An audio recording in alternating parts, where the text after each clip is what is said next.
Bab 2221. Bocah tua nakal. Si liar melihat dirinya di cermin, tampak aneh. Dia mengulurkan tangannya dan menyentuh wajahnya, matanya berkedip, seolah-olah dia mengingat apakah dia memiliki seluruh wajah dalam ingatannya, dan bahkan tanpa sadar mengancingkan telinganya untuk melihat apakah seseorang menutupinya dengan topeng kulit. Setelah beberapa saat, dia yakin bahwa ini adalah wajahnya. "Senior, apakah kamu ingin istirahat?" Grey-Z bertanya, berdiri di samping. "Tidak, aku sudah tidur selama lebih dari tahun 10. Apa perlu tidur lagi?" Dia melambaikan tangannya, memutar kepalanya dan melirik Grey-Z, lalu tiba-tiba menatap. "Apakah kamu tidak takut padaku?" "Mengapa harus takut?" kata Grey-Z. "Kamu tidak takut aku akan membunuh semua orang di sekitarmu? Mereka tidak bisa menghentikanku." Orang liar itu bersenandung, dengan sedikit rasa puas diri di wajahnya. Penampilan itu, setiap gerakannya, terlihat seperti anak kecil, jika bukan karena tanda-tanda yang jelas di wajahnya, dan bahkan uban dan janggutnya. Grey-Z merasa bahwa ini adalah pasien Alzheimer. Senior bukanlah orang yang kejam, jadi mengapa harus membunuh orang yang tidak bersalah tanpa pandang bulu? Grey-Z berkata. "Selain itu, orang yang memotong dan mencukur rambutmu hanyalah seorang anak berusia awal 20-an. Kamu tidak memiliki keluarga dan tidak memiliki anak. Kamu tega membuatnya mati. Yang mengantarmu mandi dan pijat, yang menemanimu minum dan mengobrol, dan yang menunggumu menjahit baju, semuanya orang biasa. Senior bisa membunuhnya." Seperti yang dikatakan Grey-Z, orang liar itu melambaikan tangannya lagi dan lagi, ekspresi tidak sabar. "Aku hanya bertanya dengan santai, mengapa kamu sangat suka menasehati orang dan selalu mengatakan yang sebenarnya?" Itu benar-benar menjengkelkan. Dia memelototi Grey-Z. "Kamu benar, aku tidak membunuh orang biasa. Jika aku ingin membunuh, akan kubunuh saja kamu. Akan lebih menyenangkan membunuhmu." Kalimat pertama penuh dengan aura pembunuh, dan kalimat terakhir penuh dengan kenakalan.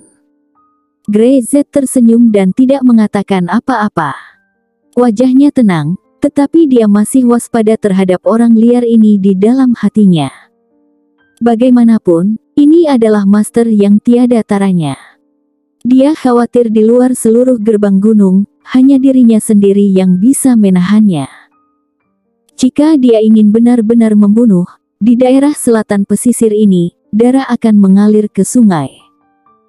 Grey-Z membuat persiapan yang diperlukan, tidak terus mengikuti, membiarkan orang liar itu bergerak bebas.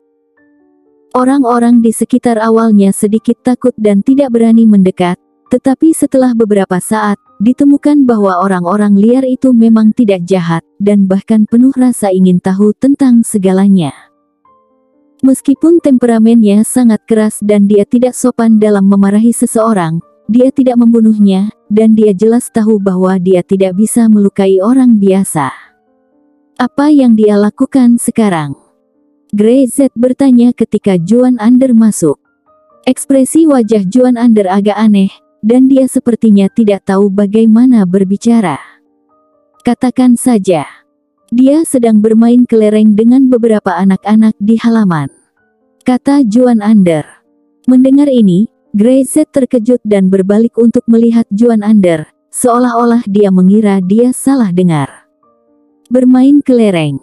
Seorang master yang tiada taranya, bermain kelereng di tanah dengan sekelompok anak-anak. Dia sangat kuat sehingga dia memenangkan tangisan beberapa anak, tetapi dia tertawa di sana. Juan Ander tidak tahu bagaimana menggambarkan orang liar ini. Ini benar-benar berbeda dari master tak tertandingi yang dia bayangkan. Bocah tua yang nakal. Grey-Z menyipitkan matanya. "Teruslah menatap, jangan santai, jangan kendurkan kewaspadaanmu ketika master aneh seperti itu ada di daerah selatan pesisir." "Ya." Juan Ander mengangguk. "Dari mana dia berasal?" "Saya tidak tahu." Grey-Z juga menggelengkan kepalanya. "Tapi seharusnya Saya akan segera tahu. Kekuatan bocah tua nakal itu lebih tinggi dari Master Caplang. Setidaknya untuk saat ini, Grey Z merasa seperti ini secara langsung, tetapi tidak sulit bagi orang seperti itu untuk menyembunyikan kekuatannya. Master Caplang sudah cukup menakutkan, satu pandangan saja sudah cukup untuk mengendalikan para penguasa di dalam gerbang gunung. Dan bocah tua nakal ini berada di kastil tua di tanah tak bertuan. Dia tidak tahu berapa tahun dia tidur.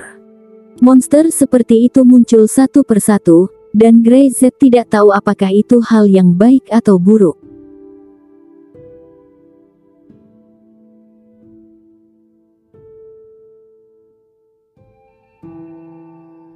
Bab 2222. Orang tua. Dari sudut pandang saat ini, Master Caplang memiliki tujuannya sendiri, dan bocah lelaki tua yang nakal ini tampaknya bertentangan dengan Master Caplang. Musuh dari musuh dapat dianggap sebagai teman untuk saat ini. Tapi Grey Z tidak akan mudah mempercayainya sampai dia tahu jelas tentang detail bocah tua nakal itu. Bocah tua nakal itu untuk sementara tinggal di gym seni bela diri super. Dia tidak keberatan Grey Z mengatur berbagai master untuk tinggal di dekatnya, serta sejumlah besar orang di sekitar gym seni bela diri. Begitu dia memiliki perilaku nakal, orang-orang itu tidak akan ragu untuk menggunakan hidup mereka untuk menghentikannya. Inilah yang dirasakan bocah tua nakal itu. Sebuah kota dengan kohesi dan persatuan seperti itu demi untuk melindungi beberapa orang biasa, orang-orang biasa itu. Bocah tua nakal itu terlihat seperti anak kecil dalam pikirannya, dan suasana hatinya yang menyenangkan berubah, tetapi dia tidak bodoh. Bahkan ketika dia ingin keluar, dia berinisiatif memanggil beberapa orang untuk mengikutinya. Ikut aku, kalau tidak, bagaimana anak itu bisa lega?